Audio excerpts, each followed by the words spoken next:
Hi, in this episode I'll be talking to Beth and Elliot, the couple that make up the Backpack Divers. Over a brew we talk about Elliot's life as a Navy clearance diver and how they look to travel the world and dive it aboard their own yacht. Do you fancy a brew?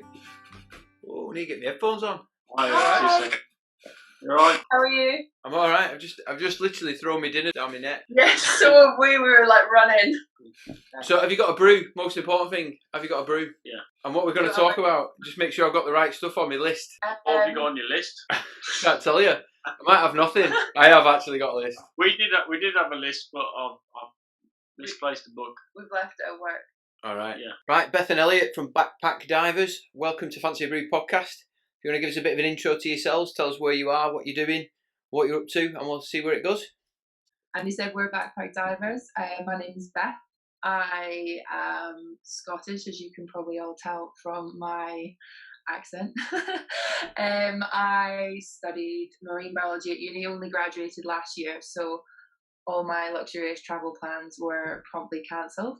And currently doing a bit of working from home 9 till 5 to save up for hopefully some tropical diving in the future. But yeah, I dived recreationally from about the age of 10. I think it was my 10th birthday actually. I did my first ever dive, and been diving ever since, really, just as much as I can whenever I can. And yeah, just sort of love the underwater world. Anything I can get into with that is fantastic. So met this one and had a bit of a shared love for diving, so hit it off from there, really. But he does the proper stuff. Come on, tell us then, Elliot. Tell us about your proper stuff. I'm Don't Elliot. get us started on that. I'm a Royal Navy clearance diver. I've been doing that for just shy of 5 years now. Yeah, we specialise in maritime EOD, do counter-terrorism, done 2 operational deployments out to the Middle East. Drinking a lot. Drinking a lot of tea. Good lad. Good, strong brew game. I like it. Yeah, So you're not just connecting the poo pipe to the submarine then. You're definitely doing a better job than that. Yeah, definitely. And then we met each other and shared a love of diving, came up with a bit of a plan for the future. But I don't know if we share a love of cold water diving. I'd never cold water dived before I met Elliot, and he said, you can't call yourself a diver if you're from Scotland and you've never dived in the UK. Absolutely. So he threw me in with a very, very old dry suit called Dave, which I managed to break on my first ever dive. And I have been getting used to it. I do love it. It's very, very different, but I've not been doing it for very long. So it's a whole different world of diving, dry suit diving, cold water diving. So let me ask you then, what tips could you give anybody like me that struggles with cold water? Because clearly, if it's not for you, if you're a fair weather diver like my wife, then clearly you must have picked up some decent tips. So honestly, when I say I am the coldest person on the planet, and no one believes me, but oh my goodness, freezing. Beth complained about being cold when the water temperature was 32 degrees and she was wearing a full-length wetsuit. Wow. Yeah, you need to sack her off. The best, I just wear the best thermals I can get. I've got icebreaker thermals, and I just wear them under my woolly bear. And then he's got a very, very good Scuba Pro dry suit, which he has. He says temporarily gifted to me, but it's definitely mine now. So, and I'm quite cozy with that on. I'm okay. I've definitely gotten more used to it, and it's it's amazing. It's a whole different aspect of diving, at which I'm getting more used to. I think it's as well. It's focusing on the small things as well when it comes to cold water diving, isn't it? Like migrating your air, not dumping your air constantly, and filling your suit up and dumping it out. And I've been trying to teach you that at the time. Got a bit of a reputation for breaking neck seals. You have. Let's see your fingernails. Have you got square tips? I do cut them all off before we go. I take all my fingers off. I take everything off my fingers before we go, but I have broken 3 neck seals. Yeah, 3. And she's only ever wore 2 dry suits, so I don't know how that's Right, before we get on to all the nice and fluffy, pretty pink fish stuff, let's talk about the hardcore beard-wearing Navy type stuff that you can do within the confounds of like the Official Secrets Act. Tell us some goss, some cool stuff. So we do EOD from anything from the high water mark all the way down. Yeah. So we deal with mostly legacy mines in the sea from the war. We do that from here, and we also go out to the Middle East and patrol the waters there, make sure that there's no mines to make sure the ships can carry on moving. We also do like hull repairs and basic inspections within harbour. Right. So working on the submarines, doing searches of the jetties. So Hollywood would lead us to believe that being a Navy diver, they properly thrash you, put you through your sort of physical fitness training regimes and almost drown you in a pool and get you ready. Is that anywhere near reality? I mean, your fitness has to be up there. Mm. Some people would say that some people get off on like some people have it harder than others, but I think it's very much a culture of we had it harder than you. Absolutely. And it's always going to be that way. Yeah. From what you've told me, your training was pretty tough. It's more designed around making you more comfortable in the water, so you don't think about diving, Yeah. rather than thinking about your diving. So it's more you're going to do a job in the water, so you need to get there. So therefore, you need to be trained how to do that job. So they teach you that to get that kind of instinctiveness of diving. So as soon as you get in there, you get in your kit, you get in the water to go and do a job. You're not having to faff around with all the other elements that are included. So that's why we're diving repetitively. Like you'll be in the water, out, charging your set straight back in. That's constantly, especially when you dive in rebreathers, you'll be doing full endurances, so like 3 hours in the water, getting back up, recharging, back in for another 3 hours of that constantly. I'm pretty sure I could do it. Listen, I've just bought myself a rebreather and I'm not sure I can do it. We've currently got A JJ. I was supposed to have finished the course on Friday, but with COVID lockdown up here, I couldn't do it Thursday, Friday, so they've had to cancel it till December. But apparently I'm going Mexico in December at the same time, so whether that happens or not, I don't know. But what are you doing in regards to your decompression then on them 3 hour dives to keep yourself busy? On the 3 hour endurances, normally you're less than 9 meters, so you don't incur any stops. But it's more just being down in the water, getting used to it, getting used to that long endurance. Most of our dives are bounced shot dives, so we'll be going down in the job and coming up, unless we're doing searches of harbours or we're trying to find something we can't find. Most of the time we locate it on the surface, know where it is, or know roughly where it is. We have multiple different types of searches that go a lot more in depth than your regular ones that you'd learn as a civilian. That's why we don't normally incur stops. We do go into stops, but we're all also compression chamber operators, so we've always carried a compression chamber on board or in the local vicinity. And we often, most of the time, we're going out because we do more training than we do live ops, but that's good because we're keeping in date.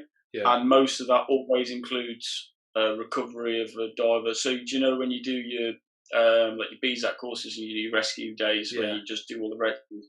We normally incorporate one of them or a different scenario within the whole day of exercises or like just diving, so that everyone's really swept up. We're also first aid as well, which is a bit more advanced than normal first aid. So it's like needle decompression and O2 administration. But that's because we work on a lot of the time. If you're doing like mine hunting diving, for example, you're working on small numbers and there's small teams and units have to all have multiple roles. So you can't. Sometimes you're in an area where there's only 3 or 4 of you in the boat, and that person has got to perform looking after the diver in the water, but at the same time might have to be the first aid, it might have to be the person going down, because a lot of the time it's solo diving as well. Right. Down to 6. What are you shaking your head at? Solo diving is brilliant. I've never done it, but the thought of solo diving in the Clyde up in Glasgow. Yeah, I get that. Pitch black.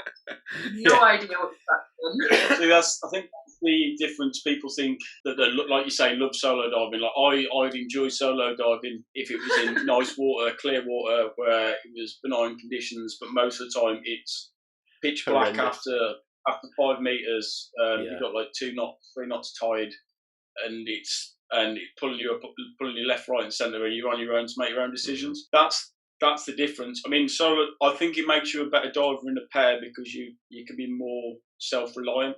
And I think if you've got 2 self-reliant divers in the water, you're pretty much diving solo, but no, you've got each other's back because you're one's not leaning on the other as much. Which I've I think often is really said good. that since coming back off that course, I think I'm 100% I'm a better diver than before I started the course. Not because I can now dive on my own, but because of that aspect of self-reliance. So it just takes a bit of pressure off. And if a lad that I dive with a lot came on the course with me, but he wasn't on the course, so he came, listened to all the lectures, didn't do the qual, but he's now in a different mindset. So he carries a spur mask, carries a bit of redundant gas. You know, these kind of things that are just dead simple. Yeah. There's things as well, not to give you any bigger of a head than you've already got, but there's things that diving without. Sorry, but we both have got a webcam, have we not? So. No, that's why you have got a massive head.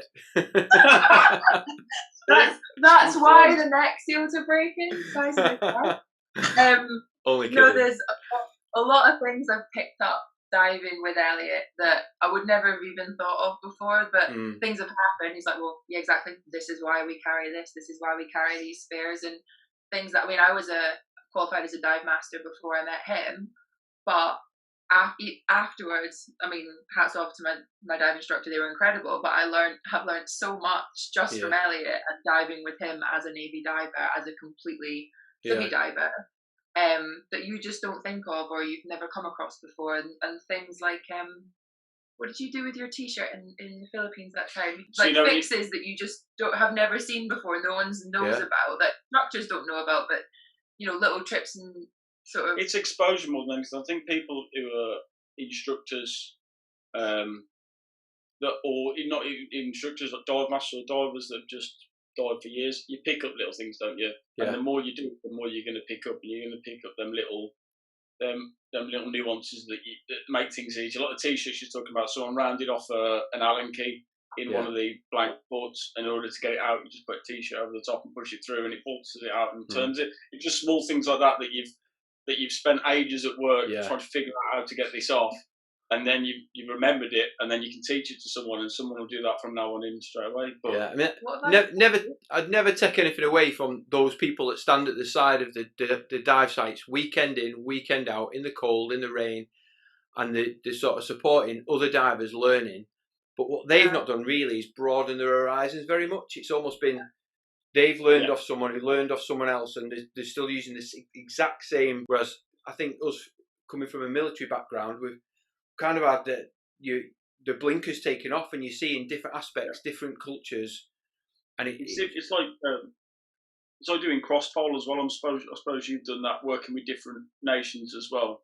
So like working in any job that you do in the military, you work with like the Americans. Oh yeah. You know what I mean? And you see how they do it, and you might think, well, 25% of their stuff I like, but the rest of it I think we do better. So you take 25%, and then you take the bit that you don't do better, and you put it together, and you put it to when you go diving on your own, and you end up with a bit of a mishmash of everything, and the good part of everything that works for you. I don't like getting into the mindset, and I think me and Beth are on the same page with this, of getting into agency, like this is how we do it, and that's how it's going to be, and stuck down the middle, and there's no deviation from that.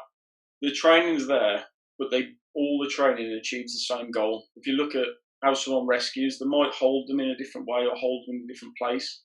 But I understand why they do it. It's because if you make everything the same, then there's no deviation. You're not going to lose the quality. Yeah. But at the same time, someone might do it better than somebody else in a different way, but then someone else might do it better. So being flexible, I think, is really good.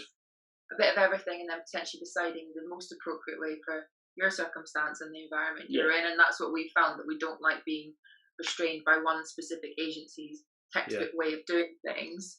And while we respect that agency and think they're incredible in 90% of the stuff they do, there's just sort of certain sort of tick boxes that you have to follow. And that's why with this agency we've sort of linked up with recently, we like the way they do stuff, because it's a bit more flexible in what you want to do as a dive instructor, and tailoring it for sort of who you're teaching at that time. Yeah, it's adaptive. So what agency is that then? So that is Scuba Educators, who we have been speaking to recently. They're based over in the States, and it's Louisiana he's in, isn't it? Yeah, that's where they're based out of, but they took over the old YMCA program. Right. And they adopted that and changed it. So now it's a lot more. It's built a lot more for individuals who want to teach their way, but they have a program which you can obviously follow.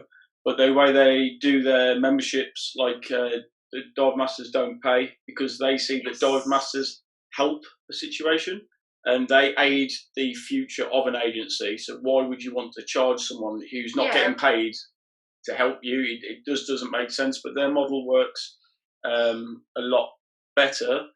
And it also gives a lot more power to the instructor and how they want to teach. Yeah. And it doesn't mean you have to teach in this specific way in this area, because if you're diving in tropical waters in a shorty wetsuit, you might not be diving the same way in, I don't know, like up here in Scotland. You might not be diving the same way because the weather's not different.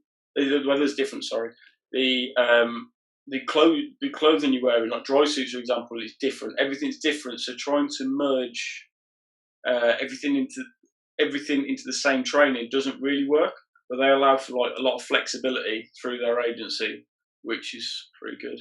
We had a pretty exciting chat with them a couple of weeks ago. Just sort of, I think they'd seen us on Instagram, just sort of the usual, and got in touch with us and said that whilst they've got instructors globally, they've got quite a few in Europe, all over the States, Canada, doing all sorts of different diving. They said they haven't got any instructors in the UK yet, and they would love to sort of have us as their first sort of instructors, reaching out into the UK, getting them a bit of sort of awareness out here. And then obviously they love the Scotland thing because Americans do. Yeah. You know what's going to come of this? They're going to have a massive influx now. Well, about 10, because that's all that listens to this podcast. But they'll have a massive influx of people from the UK that have heard you say this now, going, I can come over to the States and I'll learn. And let me be the first. So you'll have to get your money saved up quick and get over there as soon as this coronavirus thing's nipped. So we're hopefully again, COVID dependent, going to get over to the States, go and meet up with a few of the team over there, meet a few of the different divers. I mean, I'm excited about cave diving and diving in Lake Superior. I just think that's amazing. Doing a bit of shark diving. Yeah. They've got some divers in, did they say Stuart's Cove? Yeah, so they're linked to Stuart Cove as well. The people that do, obviously the Bahamas diving shark diving. Awesome. Probably world league in that. Yeah, but it's quite exciting, the stuff that might happen in the future. So did you only start diving through the Navy then? Or were you diving beforehand? No, I was diving from the age of 12. Right. So, do they not let you join at the age of No,12? not yet. Tongue cheek there. I started at my local BZAC club, Chillington Divers. Right. They're based down in the Midlands. And I worked up to get my IFC. I think I can't remember when it was 2015 when I got my IFC.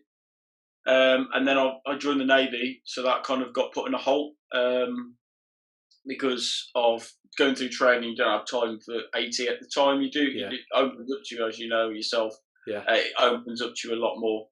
And then I've kind of gone back to it over the last couple of years as I've had more time, as it's not been so intense with the training as such. I mean, it's still been intense with a program, but with the training. And I was meant to do my PI like a year ago, but so with work and then with COVID, like it keeps getting pushed back. So I've done everything. All I need to do is that's your practical instructor's exam, isn't it? Yeah. Just because there might be people on here who don't have a clue what you're on about. Oh yeah. Like people from Wigan would think you're actually getting a pie. Get a pie. COVID is that hard. I can't get hold of a pie anyway. Could you not? But that's.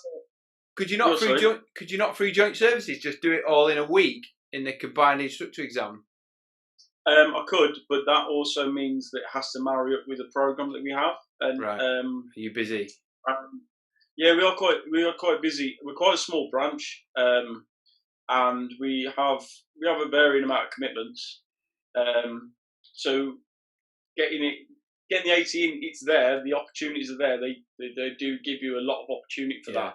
But obviously, like they don't do a lot of the instructors exams all the way year through. It just has the stars have to align sometimes for things to happen, and it's not really. I've tried to get on them. I've even tried to just go on the pie of the week, and pie of the week.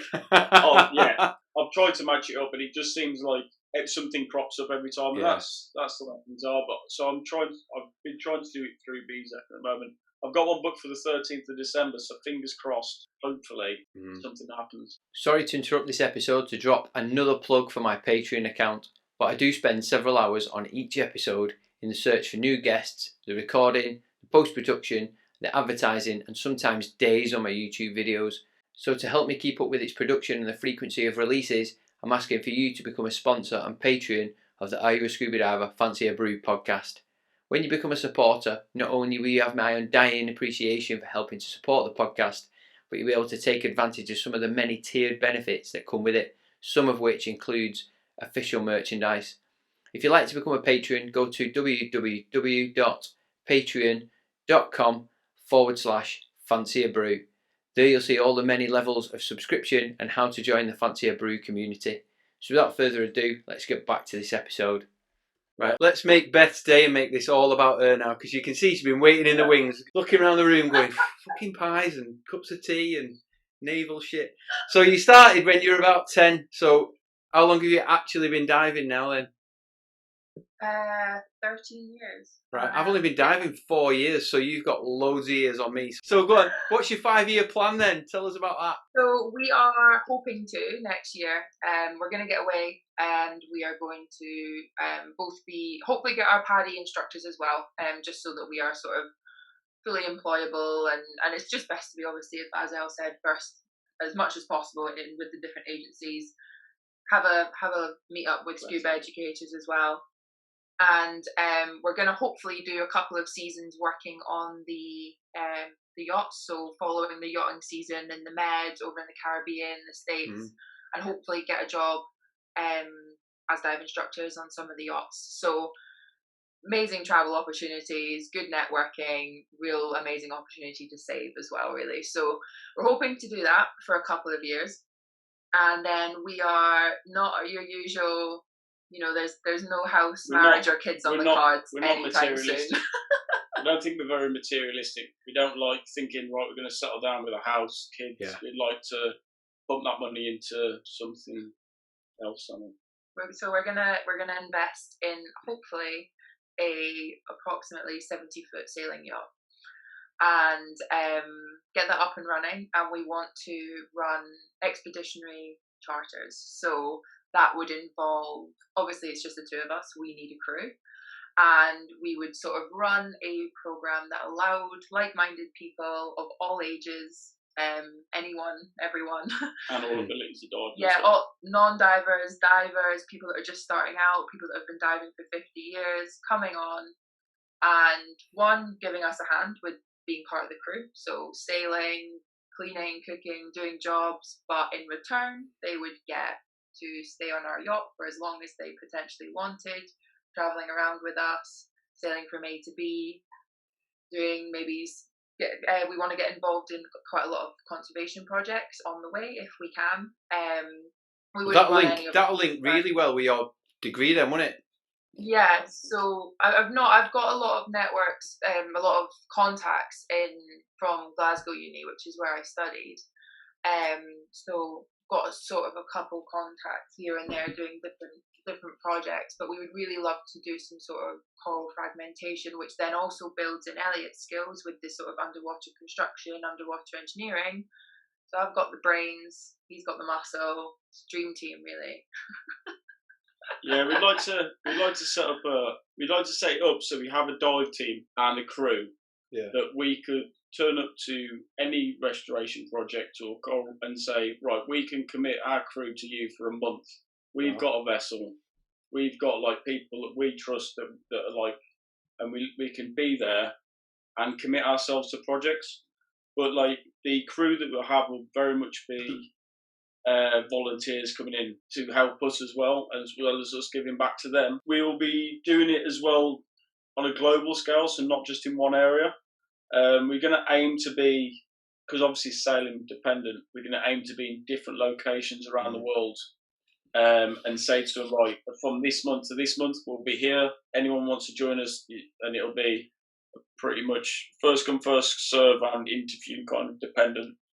It'd probably be a crew of around 12. So everyone sort of, as well, we would obviously teach diving if that's something that needed to happen. Some people might be fully qualified and just want to come to partake projects, but others obviously might want to come. Some people won't want to teach us some stuff. Yeah, exactly. We'd be open to being part. 100%, and just sort of potentially, it's not going to be something we are starting to, we do want to build a company around it, but that's not at the moment. It's a lifestyle we are really, really wanting to explore, and we were thinking about ways we can fund that lifestyle without, having to work for 30 years before we can do it. And we've thought about this. Yeah. But also linking with universities to do like university studies and funding it that way. So obviously taking university students out to research projects and pretty much we've got dive kit, and we know how to sail. Where do you want to go? We'll take you there and we'll facilitate that. It would be more of a exploration than a holiday, so we'd sell it more that bit of an adventure. I think we want it to be more that we make it such a price that everyone wants to do it. We don't want people that have got loads of money to throw at it that expect to come on a luxurious cruise. Yeah, I get you. Don't want people that might not be able to afford it. We might have people that are just being able to afford the keep that's going to cost them to be on the boat. Mm-hmm. But at the same time, we're looking at going on like 4-week expeditions to places that take that long to get to and need that much time to be committed to them. So I don't want to price someone out by saying, it's 10 grand, and then you only get the people that want a luxurious holiday. But we're just talking about literally covering. Obviously, we'll take a small wage because we won't have a job to live off anyway, but it'll be a very minimal wage that we're taking. And the rest of it will literally go on the keep of the boat and the food cost that it will be. And the rum. And the rum, because all we do, you've probably seen our Instagram, every dive includes rum. I haven't seen that. It's like hidden in there in certain posts. There's just more on our stories. I think this plan has been formulated by Rum. I think Rum should sponsor us. Kraken, Captain Morgan's, anyone. Just you need to be posting pictures of that. None of this story stuff. I can't. And I think as well with the sort of what people can offer. If somebody said to us, look, financially, I can't make this, but I want to come out with you. If they could offer something like running our social media, or they had an amazing underwater camera and wanted to come and share that with us, or something that they could contribute towards our business and the way we're running things, that would absolutely be something we encourage, because we are going to need. I mean, we obviously run the Instagram at the minute, but if we did start, once we got the boat and started sailing, we'd want to look into starting sort of vlogs and YouTube, and that is, I mean, you'll know yourself, it's a full-time job. It's not something we can do on top of getting a crew and sailing, and I would obviously be captain, so that's going to be a big responsibility. We've only been together for 2 years. Right. Just under 2 years. So you've got big plans in 2 years, haven't you? Yeah. Fingers crossed it works out. Otherwise, because of COVID, we haven't really been to many places together. Our main trip was pretty much a year ago now, so just before COVID hit, and we took I was away for 3 months, so I finished uni and went on a little gallivanting trip. Left this one at home, but he did follow me around the world and met me in the Philippines for a month, which was awesome. An incredible trip. There's a lot on our blog about that, and I'm not thinking ourselves, but go and read it to anyone, because there are some really good tips and tricks we found out about the Philippines and we would recommend it to anyone, any diver. That's pretty much where our name came from, because I had the 80-litre rucksack. Beth had an 8-litre rucksack. We fitted all our dive gear in the back and our clothes for 30 days. And our everything. Everything we had, and put it on the back of a scooter, and we went scooter and went around the Philippines, and then finished off in Bali. I mean, it was a bit of a tight squeeze. We took about 3 t-shirts and 2 pairs of shorts each. Yeah. 1 pair of pants. It wasn't. Well, to be fair, all you need really for 4 days is 1 pair of underpants, don't you? Yeah, No, inside out, wrong way around. I don't know about you, Beth, whether yours will actually turn around properly and be convenient and not chafe. I don't know. Let's not get onto that because it's a bit weird. I can give it a go. Not on Zoom. Move on. Oh, mega. So, assuming that COVID's knocked on the head now because we've got a vaccine apparently come out today, what's your plans? So, I was meant to be going on the Ghost Fishing UK course. Right. I had to cancel that because of other commitments, but that's still being planned ahead. They're only being able to plan ahead very short at the moment because of COVID, so the regulations are changing all the time. Yeah. So they're having to adapt, which is understandable. But hopefully that'll be in the next few months. I'll be trained up to do that. And we're looking at teaming up with Force Blue, aren't we? Well, I think first of all, we're the dive school we want to go and get our IDCs with is in Honduras. Honduras Dive Center? Honduras Dive Club? No, Utila. Oh, Utila Dive Center, sorry. The little island off the coast of Honduras. So we're looking at them because they offer an amazing package to sort of become. Obviously, you get your IDC, but you do. Is it 5 specialties? 5 specialties. It's a good package. It comes with everything you pretty much need, plus you get your certifications to get you up there, get you started. Yeah. Rather than, and they sort of offer a good sort of price, good accommodation package, and they're just a really well recommended school. And I was in Honduras a couple years ago, but was only there for 6 days, and for 5 of those I had food poisoning, so I didn't see the outside of my room for 5 days. So I definitely want to go back. It's funny you should say that about going to places and that map behind you, because my missus got me. Have you seen those the sort of world maps you can get, and you kind of scratch off the countries you've been into? She got me one for Christmas, so I'm there scratching it off. She goes, when are we doing my countries? I'm like, oh, you got it for me. You're not having any of this. To be fair, most of the map will be scratched off though, because she's like been miles more than I have, so it's kind of not fair. But it's just so many places to go in there, and so much money. That was one of the main reasons we looked at a boat, wasn't it? Because we were in the Philippines and may have had a few too many bottles of rum, and we were like, "There's not enough time to do all this of." Go to the UK, save up money, fly on holiday. Go to the UK, save up money, fly on holiday. By the time we'd done that, we'd be retired, and we won't have done half the places we wanted to do. So we thought, let's just solidly save for a small amount of time and not go on holiday at all, and not really spend anything at all, which we're doing right now. When then COVID happened and no one could go on holiday, so it was a bit like we. It's a bit of a bittersweet, really. We were just like, well, we're not going, so no one else is. So let's release COVID. That's what we wanted to do, because we just thought, we can go from here to here to here straight away, and if we can make it work as a lifestyle. You can always just rock up in a resort, spend a couple of months there teaching whatever you're teaching. You know, even if you're teaching English and not diving, surely you can do that and make a bit of pocket change and move on to the next, couldn't you? That's cracking. Right, looking for your Instagram here. This is on your backpack divers one. I see you preparing for a CCR dive in the cold North Sea. That looks an epic piece of kit. What is it that? So that's our rebreather that we've got. It's obviously non-mag because it can't be magnetic. It can't have a magnetic signature because the mines. But at that time, I think that was the week COVID was announced, and they stopped all the agencies. April 4th, yeah. Yeah. But on that day that happened, we were just getting in for a dive in the water, and it was really weird knowing that probably because all the PADI and BZAC and Ray, everyone had basically said stop diving for now.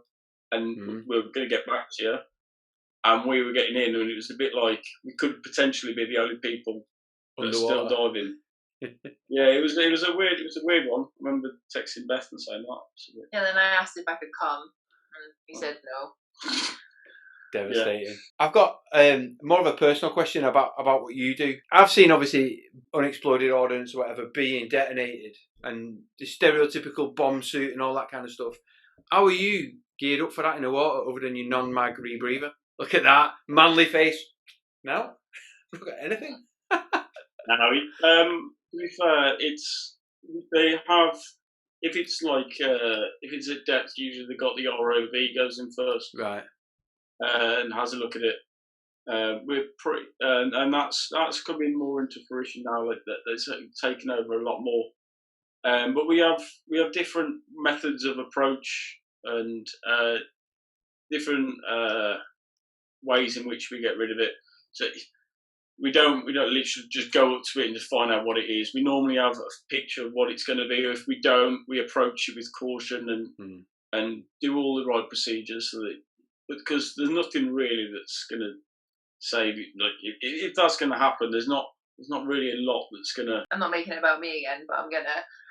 As the partner of someone who is in bomb disposal or EOD, everyone's always like, how do you cope? How do you worry about him when he's on a job? And there's no point. You've got to laugh about it, or you're gonna cry. So just go. What the bottom line is just not an organ donor. That's as far as it goes. There's just no point, and that's it. And we just say, what do we say before you leave? If you go away for a bit, love you in case you die, and then that's it. You can't worry. No, it is what it is. Get on with it. You can't have a bad day at work. No. If you have a bad day at work, we're not talking about it. But it's, to be fair, it's not normally us that we normally, if we find something, we usually dispose of it by just putting a large pack of explosives in the right place. And a lot of it's legacy that we did. Well, all of it's legacy that we're dealing with. So we've usually got a good idea of its condition, how to deal with it. And there's people of a higher rank that deal with stuff like maritime IEDs and stuff like that. That's a different little fish. That's completely different, which we do get trained on, but it depends on what level you are. I never thought of that you get maritime IEDs. That's kind of, is that more the sort of pirating type stuff? No, it's all over the world. You can do it against attacks against submarines, like close into land, because they're quite susceptible. Yeah. You can get it against VIPs going on ships. Like, you get important visits. You get in canals and stuff. They could get people putting IEDs there. There's like that can happen, but that's more of it's a rarity. And it's something that I'm not yet trained to do at the moment. Well, if Beth has her way, you'll not be in 2 years. You'll be off gallivanting around the world. I know. Instead of earning the big bucks. Navy wouldn't be able to cope without you, would they? Linchpin. The linchpin. No, don't pull the linchpin. Alright. Right, well guys, thanks for coming on. It's certainly made a good episode where I've learned a little bit more about what I should be doing. Instead of paying me bricks and mortar mortgage, maybe I should be buying something with like a rudder and that. Daft, innit? Yeah. Right, go on then. Be off with you. Thanks for coming on. I'll speak to you soon. Take it easy, guys. Cheers. Bye-bye. So that brings us to an end of episode 44 with my friends Beth and Elliot, the backpack divers. Links to all the things we discussed are in the podcast notes. You've been listening to Are You a Scuba Diver Fancy a Brew podcast with me, Andy the Northern Diver. You can find more scuba related content on my YouTube channel. The link is in the podcast notes. If you've enjoyed this episode, please consider subscribing and leaving us a 5-star review. And to become a patron of the podcast, visit www.patreon.com/Fancy a Brew. There you'll be able to see the different levels of subscription and how to join the Fancy a Brew community. If there's someone or something you'd like us to discuss, please let us know via our Facebook page. Thanks for listening. See you on the next one.